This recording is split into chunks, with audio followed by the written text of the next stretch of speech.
Hi, Basak. I hope I pronounced your name correctly. So, this is a video about what you said about where you have such anxiety from the tinnitus that your heart rate gets fast and you can't stand up, you can't sit still, you're very anxious all the time. And also, you've been taking an antidepressant, maybe Zoloft, and you're wondering if it has an effect as far as how it might impact your tinnitus. So I just want to I'll just tell you my opinion about these things, and maybe it'll help you. You know, when I had, when I was in my worst spot, it was soon after I had COVID as well. I felt a lot of problems in my chest area. And I do believe it was from COVID. I had pains in my chest area, and at one point they did a 3D image of my chest area, and they suspected that I had an enlarged heart. And if you can only imagine having a doctor tell you that, you know. So, and I carried around one of those things on my finger that looks at the heart rate. And I was constantly looking at it. And every time I stood up, my heart rate would increase and just unusually high. And then I would take my blood pressure, and sometimes it would be like 160 for the high figure, even 110, 120 for the low number. And so weird, you know. I don't entirely know exactly what happened to me, but I do know a certain percentage of it was anxiety. And by the way, probably a large percent. And by the way, I did then go get an echocardiogram where they can actually take a movie of my heart, and it's perfect. It's perfect. It's not enlarged. It may have been and then went down, or it may be that they said they suspected I had an enlarged heart, but they were wrong. But oh my God, I was so anxious, and I didn't feel comfortable walking long distances. I would go want to stop and sit down, but it was in my head, a lot of it. So how did I change it? Well, the one thing that they kept telling me to do, and I didn't listen for a while, was stop checking your pulse rate. You know, stop checking your blood pressure. You're not going to die. So then in my mind, but it's just too high. There's something wrong. I can't. I need to check it, just in case, because I kind of felt out of control. So the only thing I knew how to do was, well, if I check it, maybe that's some way I'll be in control of the situation. But that was not a good way. So what I started doing was I started taking short walks, and I did actually find that I could exercise on the floor, and my heart rate would be lower than if I stood up and exercised. Kind of interesting. There's a condition called POTS, and sometimes when people stand up, they get a fast heart rate. And I believed I had this problem, and I was wrong. You know, so I guess what I'm getting at here is, as we get our mind really set on our pulse, our blood pressure, our maybe our temperature, anything we can measure, researching to see what's wrong with us. I've got that symptom. I got that symptom. I must have gone through a handful of things where I believed I had that condition, and I didn't. So stop checking your pulse. Stop taking your blood pressure. Stop putting your finger, or however way you measure with your, to see how fast your heart is beating. Just stop. Just completely stop doing that. It's not going to help you. You're not going to die, and you know that because you know your heart's in good condition. So just stop monitoring it entirely. Research. Stop researching all the things that might be wrong with you. Just find something else to do with your time. Just stop researching it. You can see a doctor now and then, and they'll tell you that you're going to be alive for a while still. So you might as well enjoy it. Okay, so I want to just put that all out there, that you're probably really obsessed with some things in your mind, and anything that's going to stir that obsession, we've got to take it out of your life. And then that's when you just can't think of anything else, and you're so anxious all the time. I'm talking to that person right now, the person. You've got to take some of these stimulus out. Then you can start to work on some other things, because like so many of my other videos have been about, it's just getting your mind on something else and scheduling it.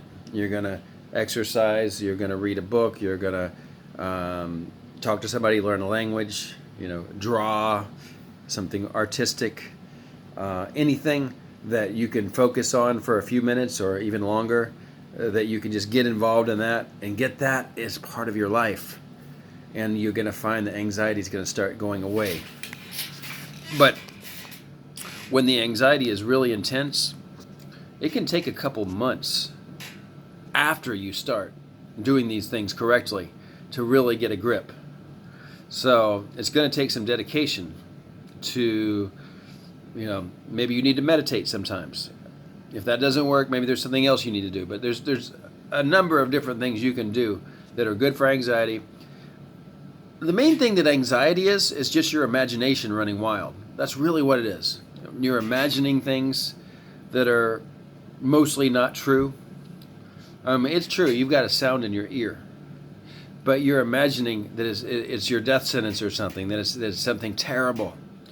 But the fact is, a lot of people have it, and they go on to live normal lives, and I can pretty much assure you that if you're like 99% of people, the other 1% have some other mental problems, but if you're like 99% of people, you'll be able to get your mind on other things, so much so that you forget about the tinnitus sometimes.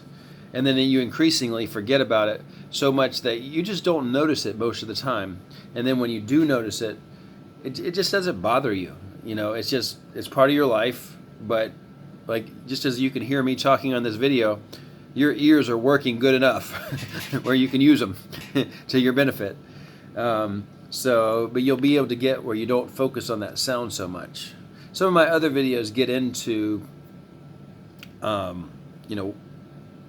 ways to get your mind working in a better way. So I won't elaborate on those. You can watch some of my other videos. But first, you gotta nip some of those stimuli that you have, and just stop researching, thinking about your heart rate, however way you might measure it, your blood pressure, however way you might measure it, wondering what's wrong with you. I'll add one more thing though before the end.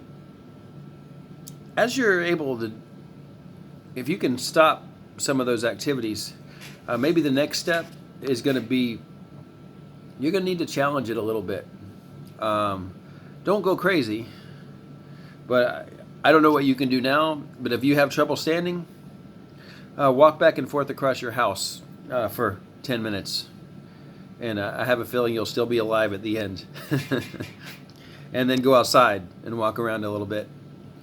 And maybe you'll go so far as going somewhere. I don't know if you can drive a car, but maybe you can drive a short distance.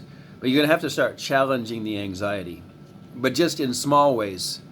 And then you've got to congratulate yourself. That's very important. Congratulate yourself when you were able to do something that you were afraid to do before, because you've gotten in the habit of being so anxious that you believe you can't do certain things that you actually can do just fine. You're stopping yourself. The anxiety, you have such an imagination that, if I do this, oh my God, something terrible is going to happen. But the fact is, it's not. So that's my best advice. As you heard early in the beginning part of the video, I was in a pretty tough spot, and I believed some things that weren't true. And part of that was just because the doctors told me some stuff that made me freak out even more, and I had these weird feelings to go along with it. I don't know exactly what the COVID did, but I know the anxiety played a big role too.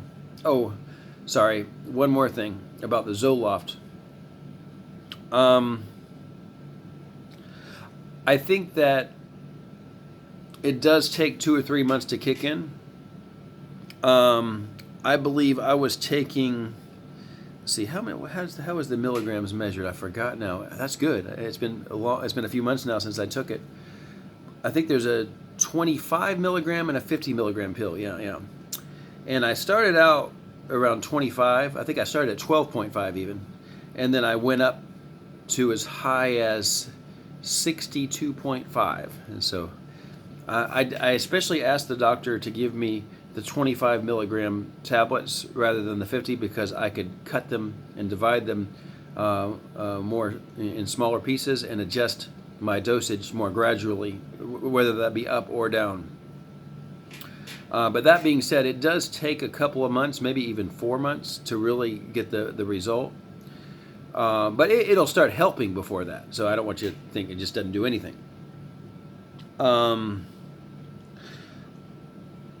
If you didn't have to take this antidepressant all your life up until now, and you just recently started taking it, there's a darn good chance, even though it seems so freaky now, that you won't need it later.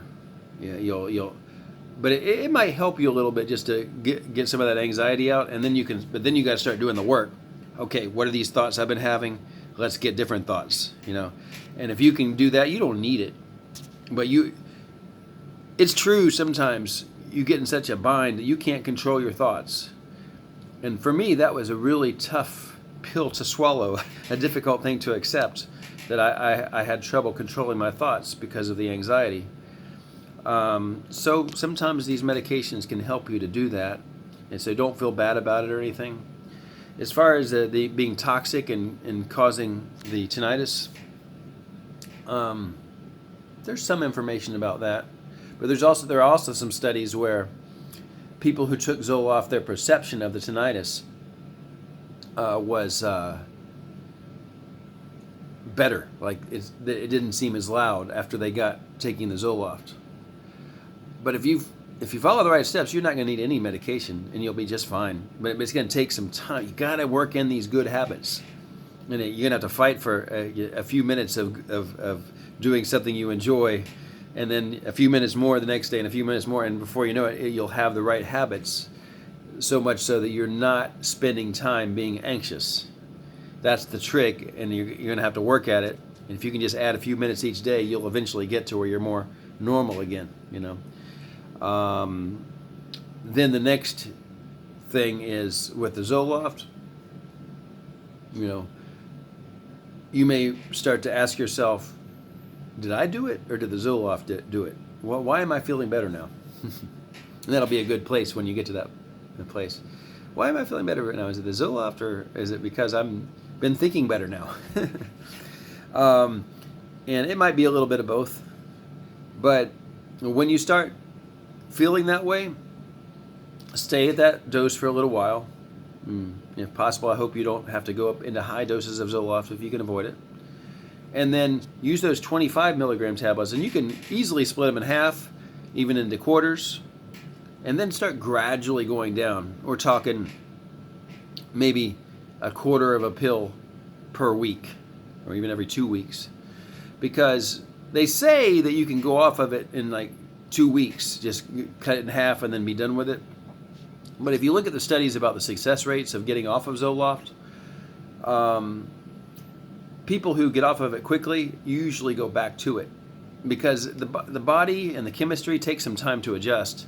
So by going down by a quarter, even an eighth of a pill, every week or two, where it takes like 2 or 3 months to get off of it, I think is far superior. You can go 5 or 6 months.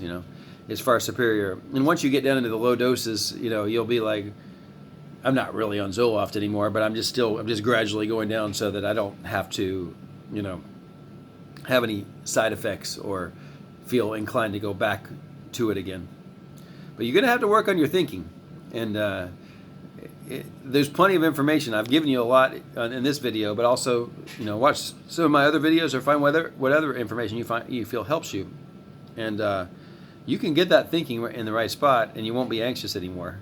I mean, everybody's anxious sometimes, but you won't be like where it's so dominant, So, okay. Well, that's my video for you, Basak. Best wishes.